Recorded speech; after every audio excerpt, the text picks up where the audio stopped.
Hey everyone and welcome back to the news. We've got massive classic updates, level 120 boosts being data mined, and some real talk. Titles, thumbnails, sponsors, I've heard you, and today we're going to have a real honest talk about what all of that stuff means, plus a bit of a game studio update. And speaking of which, a Patreon update. Our art team, in spite of having to prep for Gamescom, has found the time to make 2 special bonus items for this month's physical tier. You will get these dead gorgeous, nostalgic as hell landscapes, as well as the 3-piece Paladin set. It's the best way to support our channel, and it really makes content like the complete history of World of Warcraft possible. What about the 8-piece set? Our big video went up yesterday. It's our new series, so if you missed it, be sure to check it out. Yeah, we are going to watch that. People really loved it so far. I mean, for that series, we've got a few numbers that may shock you a little bit, and I'll get into those later. But first, let's get into our main news topic, the level 120 boost. Now, it's kind of a spicy one. So a level 120 character boost has been data mined in the patch 8.2.5 build, sort of. The only elements of it that have actually been data mined are the new zones, with there being a Kulturas and Zandalari 120 character boost area. Who gives a fuck? Now, these would, I assume, be just like the Legion airships that boosted characters will have received their training on in the past. Now, this is, of course, something that we all do expect to see eventually, but I guess there's a bit of a question on everyone's mind, given how Blizzard have monetized Battle for Azeroth more than any other expansion in World of Warcraft's history. So thank you very much, Bellular, for saying that, because some people need to fucking remember that. They've added more storm mounts into BFA than they ever had before. It's ridiculous. So yeah, I'm glad they're doing the boost, but the problem is fundamentally the fact that leveling is boring and it sucks. Like, if leveling wasn't as boring and it didn't suck as much, then I wouldn't really care a lot about the boost. But unfortunately, because leveling sucks, I actually do want to be able to boost my characters. If I could click a button and make the boost not happen in the game anymore, I would click that button. But in a world where they exist, I will be taking advantage of them. That's basically the way that I look at it. I hate there are leveling suspicions in BFA. that rather than having this launch with the next expansion's pre-order, that they might actually launch it a bit earlier. Now, this whole level boost thing, right? This kicked off with the level 90 boost years ago. The level 90 boost was months after patch 5.4, the final patch of MoP, and things happened in a similar manner for Legion, with its level 100 boost being available once Legion was available for pre-order. And then once again, we saw the same thing with Battle for Azeroth. So generally, the boosts to level cap, they've been available months after the final raid of an expansion actually comes out. Now, it's perfectly possible that that trend will continue. However, it is the case that, Blizzard absolutely have been monetizing Battle for Azeroth in a more heavy-handed fashion as of late, and it's also the case that the patch timings for this expansion are totally out of sync with what I have to imagine their original plan was. Because, you see, if Battle for Azeroth was So let's just ask this. Do you think that it would be better for BFA? Do you think that it would be better for BFA if, hypothetically, they introduced a 120 boost today versus 1 year from now? Which one would be better, today or 1 year from now? I'm kind of curious. I personally believe today. Yeah, I think it would be better for the game today. And the thing is that there's a lot of people that don't want to level their alts. Who cares? Expansion sucks. Well, a lot of people still play the game. Like, more people are playing WoW now. Like, and like, that's probably because mainly of Classic, I would assume. But from the people that still play retail, I've been hearing a lot of positive things about it that I haven't been hearing for a long time. I've been talking to people. I play WoW all the time, right? I talk to people about the game all the time. And I'm hearing more positive things about WoW nowadays than I've heard throughout the entire expansion. Doesn't mean the game's good, but it means it's better than it was, right? Can you watch this till after the end? Let me see what that is, Tavello. I'll have to look at it later on. I don't know what that is quite yet. Yeah, 8.2 is 20 beast because the negative people quit. Well, the thing is, like, the negative people, a lot of them did quit, but they still come back and complain about every patch. There are a lot less people complaining about 8.2 than the other patches. I'll definitely say that. Following the timings of Legion's patches, we would be 2 or 3 weeks off the final content patch. 7.3 came out 2 months before BlizzCon, and Antorus unlocked on the 24th of October. Battle for Azeroth pre-order started on the 30th of January the following year, and of course that brought with it the max level character boost. Well, things are really quite different with this expansion. As I covered in this video, we're likely to have the final Battle for Azeroth raid open up on the start of January. this coming January, with the final content patch either dropping late November or early December. Now, if Blizzard's usual expansion plan is to announce it at BlizzCon and then follow it up with a release the next August, then we would be looking at the level boost being on sale closer to the raid than is normal. However, there's another option, and this is one that is fairly in alignment with Blizzard's far heavier monetization of the Battle for Azeroth expansion. They could launch that level boost in 8.2.5 or 8.3. Now, here would be their public thinking about it. BFA launch was a wash. They could even acknowledge that. 8.2 fixed a lot. 8.3 is probably going to be a really brilliant patch. So why not offer a level 120 boost to get people right into the action? Now, that would be their PR sort of announcement for. That's what it would sound like. Of course, having a level cap boost while the level cap is still highly relevant, I imagine that would be a massive moneymaker for them. Now, remember, World of Warcraft is not doing tremendously well based off subscriptions. It's doing tremendously well based off additional purchases. But it is growing in subscriptions. What if they did something like this? That if you resub to the game for the next patch, they would just give you a 120. They give you a free boost for whatever character. Do you think that would be good? I don't know. I'm thinking about that. Would that be good or not? Because here's the thing. It doesn't cost them any money to do that. I'd play. They already did that for 110. But what I mean is if they did that before the expansion is over. That's bullshit. I just resubbed. Well, no. What I mean is so if you resub, or if you do sub, if you're currently sub, just give it to fucking everybody. So that way there's no oh, I've been paying the game for this long and they don't fucking give this to me, man, but they're going to give them to all these other people. Don't even play the fucking game. What the hell is this, right? And yeah, obviously that'd piss them off. But if they just said, if you're playing on patch 8.3, boom, you get a boost. And have it be a 20-day thing, a 20-day bonus. So if you are sub to the game within this 20-day period, you get the 120 boost. I honestly think that would probably be really good for the game. And that's lost profit margins, bro? Not necessarily, no. Because the people that probably buy the boosts for their characters, many of them, I would say that a lot of people that buy one boost will probably buy another boost. And if the first boost is going to get them into the game, what if they do that first boost and they don't like the character that they're playing, and then they see another character that they like, and they can boost that one too with the money, right? So you get them coming and going. So I don't think that's the case, because you're giving them money. You're giving them something that costs you no money. They could potentially invest them in the game to give them more money later on. Yeah, it's whales. Well, yeah, I mean, of course it's whales, but I think that it works. That's the only point that I'm making here. Let's see. The Classic try to use to boost retail. Well, yeah, of course they should do that. That's actually a great idea. Yeah, as soon as Classic dies down and people stop being super, super invested in Classic, they get everything they want to do done in Classic, they introduce a fucking free 120 boost to the retail game. Boom. There you fucking go. You're going to have tons of people playing the game then. That would be a great idea. And yes, I do want to say, again, I do not think the boosts are good for the game. But in a world that they are... It's kind of like flying, for example. If I could click a button and remove flying from the game, I would probably click that button. I probably would. But now that flying is in the game, I think that they should use flying to make the game as good as possible and figure out ways to make the game better with flying. And I think that the boosts are in the same way. I look at it from the same context. Free 120 boosts for everybody subbing during the 1 month of Classic? No, I don't think... Oh, maybe, yeah, they could do that. I don't know. There's a lot of different ways. And look, when I say that, it's not just Scuttlebutt. Blizzard PR have sort of said to me, I mean, kind of by omission, but they've said in official communications to me that they wanted me to say that publicly. It's no secret. When I was doing a video on World of Warcraft subscriber numbers back in the day, they told me to tell you that subscriptions are no longer the best sole metric of World of Warcraft's health. And yeah, that does mean... That's a terrible thing to hear. That is a terrible fucking thing to hear. So what does that really mean? People that are paying money for the game, the amount of people that are paying and fundamentally invested in the game is not a good analysis of the health of the game. I'm sorry, but that is delusional. Subscribers are the #1 strongest way to determine if the game is healthy or not. What the fuck are you talking about? If Blizzard is still doing that, the whales...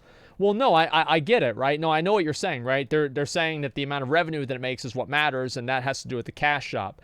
But it's such a terribly disconnected way of looking at creating a product that's supposed to engage people on a massive, widespread level. Because you're not looking at the amount of people you're engaging. It's like, imagine this, right? Imagine if I didn't care about getting a lot of people that were subscribing and watching my stream, but instead of that, I only cared about getting just a few people that would give me a lot of money. Would that make my stream better or worse? I wonder. That it's things like the store mounts and the character boosts that are really very relevant to World of Warcraft's health as a product. Now, being real with you, I've got to imagine that Blizzard look at the Final Fantasy XIV premium swimsuits and all of their boosts, the way you can boost through the story content. Blizz obviously, they're going to look at that and think, wow, I wish we could get away with that. But for whatever reason, the Final Fantasy XIV audience seems to be a lot more okay with that type of thing than the World of Warcraft audience is. Yeah, as for why, well, that's maybe a deeper discussion for another day. Should never of course, accept pay to I'm win not a big fan of any max sort of level cosmetic character stuff. boosts. I don't really think that's a great thing. No. I'll never forget Preach's video all the way back during Mists of Pandaria, where he was slogging through hours of LFR.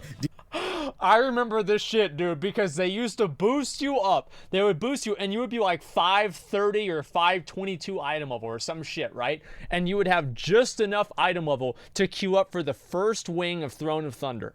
And you would queue up for that first wing of Throne of Thunder, and the half of the raid would be boosted 90. So people that had no fucking idea how to play their class. And back in LFR back then was actually kind of challenging. And so you would try and do that, and it would just be fucking awful. You would be sitting there and wiping over and over and over and over. You'd just be so terrible. 483? I think actually you're right. It was 483. But the point's still the same, right? Whatever dungeon it was, Darumu, they would just die constantly. I remember there was one time on the council, third boss in TOT, and we wiped like 4 times because 20 of the 25 people in that raid were boosted 90s. And they had no idea how to play their class. They were just running around hitting buttons, hoping to AFK through the whole thing. It was sad. Dealing with fresh boosted characters who couldn't pull their weight. Now, it's also the case that back then the classes were a lot more complex, so a totally new player would be a lot more in a confused state. But, even though the classes are a bit more simple now, I think that principle still does apply. And again, to me, this all comes down to what Blizzard's direction for World of Warcraft is. Is it an MMORPG or an MMO Destiny? Things like level boosts and seasonal gear catch-up, that works really well with the Destiny-type model that's more focused on endgame, gameplay-driven instanced content. I'd be fine if they did it based off of like seasons, but I wish the season was the expansion and not the patch. The season should be the expansion and not the patch. That's the way I look at it, okay? Just a second. Maybe that is what they really think that modern World of Warcraft is, and maybe they think that Classic is coming, so that more traditional role-playing game option will exist. And I suppose I have to wonder, will Blizzard feel more free to push WoW in that kind of modern direction if Classic exists and does well? I mean, it's hard to know, and overall, I think this BlizzCon is going to be so fascinating because we're going to see the core of the new expansion, and man, just after BFA, I'm so keen to see what direction Blizzard takes it with. But next, though, it is time to talk shop. Now, before we get on to sponsorships, titles, and thumbnails, I want to fill you in with my plan. I don't really get an opportunity to, actually just talk openly with you guys because, the way we do videos and I don't stream that much. Well, I haven't streamed in years. So, you probably noticed the job listings that we had. Now, that was crazy. We had over 550 applicants, which just blew our minds. What the fuck? Wow. Overall, we plan to expand the team across both channels to double its current size. Ideally, we want 2 to 3 writers and another editor. On the World of Warcraft side, I want to get our new series being a solid weekly thing, and I want another weekly series that's a little bit further off. That'll bring us to 4 videos a week. Now, that's one that will have to have its own dedicated staff because it's going to be a massive endeavor, so that will be a little bit off. We've just rented additional office space to house the new expansion, and I mean, if you do the napkin maths, yeah, it's pretty expensive to do all that. When we do I'm really impressed by all this, right? I mean, because you think about this is just one guy that started his YouTube channel, and he used to make videos the same as I'd make videos. And it's like, now he has people he's hiring and everything like this. This is really impressive and commendable. This is awesome. sponsorships and run Patreon, that all does go back into content development. Awesome. Like, personally, I'm making less money than I did 2 years ago, but I would not have it any other way, because I just get far more meaning and satisfaction from building something that serves people. And it's fun to walk into work every day and just see the team, you know, working and stuff and making great content. So that's really the sort of high level plan. Let's talk about the titles and the thumbnails. So my thumbnails and titles are a meme at this point, and rightly so. I'm under no illusions as to what I'm doing there. I mean, hell, last PreachCon, Mike had me judging the clickbait thumbnail contest. Now, sure, they're spicy, and I wouldn't be surprised if it was that thumbnail making process that's left me needing glasses. But on the topic of, say, the Party Sync video recently, I agree. The original title there, that was reaching for the stars. It was a bit crazy.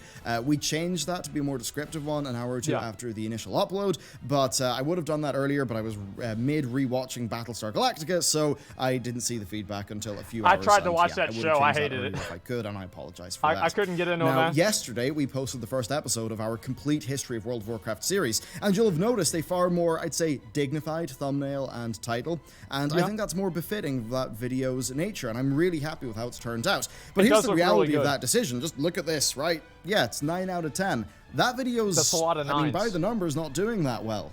It's a video that'll probably break even or operate at a minor loss, and that is what happens when you don't use a spicy title and thumbnail. And look, and that's fine, by the way. Like, there are certain things where you have to create content. This is like my perspective on it, right? Is it like for IRL streams, for example, if I sat there and just chatting like full screen like this, right? And I sat here and all I did was talk to you guys, I would probably get 3 times as much donations. Like 3 times as much donations. People would donate much more regularly and everything like that. It's the same thing with my gardening streams. I don't get as many donations whenever I do those. Like, I remember I did like my gardening stream and I made like, I don't know, like it's like less than $50 or something out of the stream because people just don't donate during IRL streams. And that's fine. That's fine with me, because I think to a certain extent, it's always really important for somebody who's in a creative space to have something that they can do and work on creatively that's not tied to money. I just think that it's very, very important to have that as a creator, because whenever you don't have that, it's like everything you do is all centered around money. And so like that's the same reason why like my YouTube channel, like my second YouTube channel, I don't know if you guys have seen this before, my YouTube channel at all, there are no ads on this channel, period. I have no ads, no monetization. I could be making thousands of dollars off of this channel. I'm making $0 off of it because it's purely something that I do as a creative endeavor. And so I'm glad that Bellular has the same perspective on that. Doing this for years, and I'm not trying to lord that over anyone, but let's just say I've done a lot of testing over that time, and that's just kind of how it is. People may say they really hate emotionally engaging titles, and sometimes I really hate them too, but at the end of the day, the clicks do happen, and if you don't do hate the it, player, someone hate the game. else will use those tactics, and they'll get the clicks. That's just how it works, right? It's a sad state of affairs, but it's the reality that we live in. Now, why would a video like that break even? Well, I had Matt working on the researching and writing aspect of that one for about 20 hours. I edited it for a day and a half. Connell edited it for a day. Jess and I spent a day working on like style rules, like the style guide for the series and like the intros and stuff. John, our graphics designer, spent a lot of time working the thumbnails. And at the end of the day, that's a lot of time. What's different is that this is a series that ideally will be weekly. At worst, it'll be fortnightly.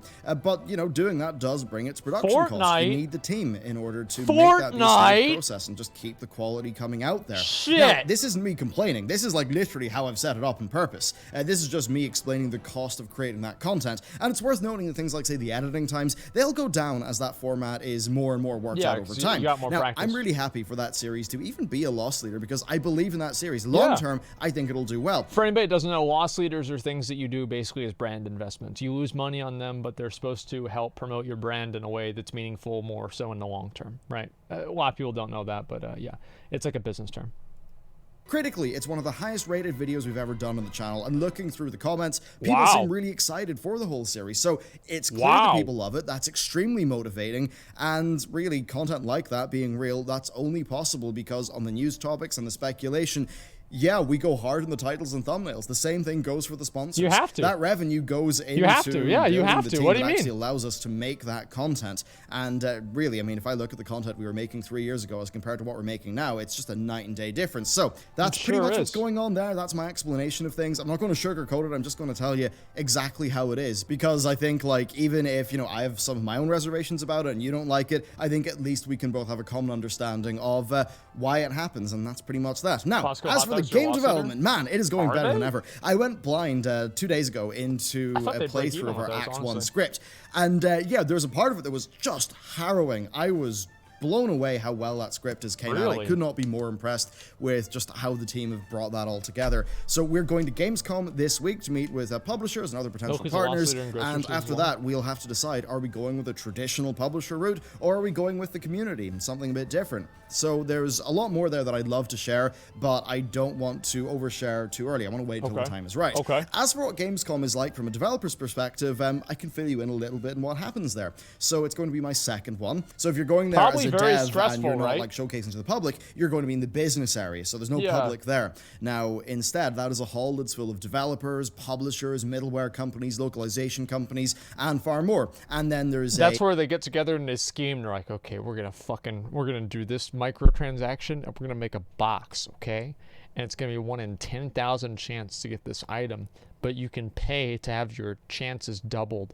And so it's only 1 in 5,000, but they don't know, right? See, this is, that's what they do. They sit down there. It's basically all of them planning out how they're going to fucking make all the microtransactions.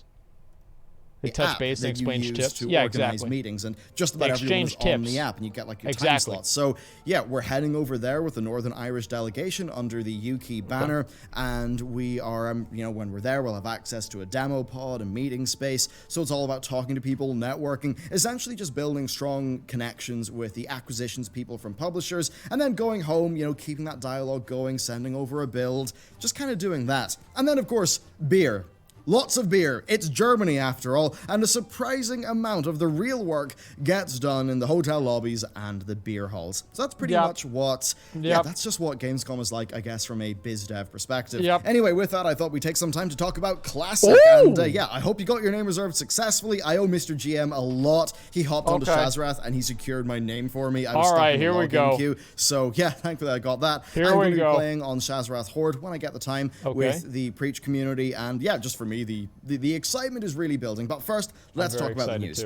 Blizzard have added additional PvP servers for the US and EU regions, and this actually, well, it almost certainly means that Classic is performing above Blizzard's expectations thus far. But that said, we will have to wait and see how many people actually stick around after the first few weeks. But still, it's good news, because even if 90% of the players were to drop off, we would be left with 10% of a larger than expected pie, which absolutely is a good thing. Now, Blizzard's Classic plan is pretty darn clear. As we covered last week, it's more about re-engaging people with the Warcraft IP than like Classic being a separate product. They're really using Classic to bolster the overall World of Warcraft content offering. And I think what's going to interest me the most is the performance of the phase releases. So let's just say BFA is in its end of expansion content drought.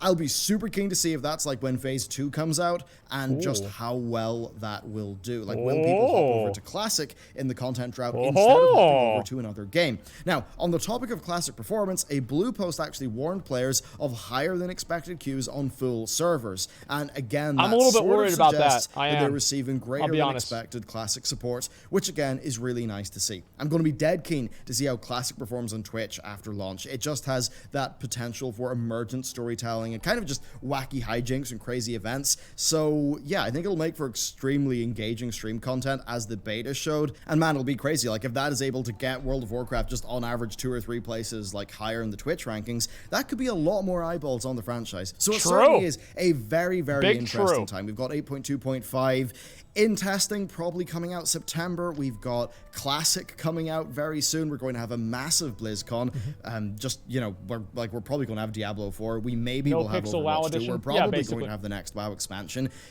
it's a pretty wild time, isn't it? So let me know what you think about all those news topics. Let me know what you think about our plan for just the operation here. I'd love to hear your take on that, so let me know down below. And of course, if you're interested in the special thing we've got going on this month for Patreon, you can check out that link down below as well. Thank you very much for watching this video. Thank you very much for your support on yesterday's video as well. All of your comments have been super heartening. And if you've not checked it out, well, people seem to like it. There we go, dude. Doing that. Anyway, cheers. I'll see you next time. Yeah, think about that, dude. WoW with open world voice chat. What a beautiful world that would be. Yeah, I'm fucking amazing, man. If I spice and thumbnails, I have no problem with it because I know what your content is like. Yeah, I mean, the thing that people like complain about clickbait, the issue that I have, all right, so for clickbait, what do I dislike about clickbait? I dislike clickbait whenever it does not accurately represent the content that is being shown. That's what I don't like. Everything else besides that, I'm okay with.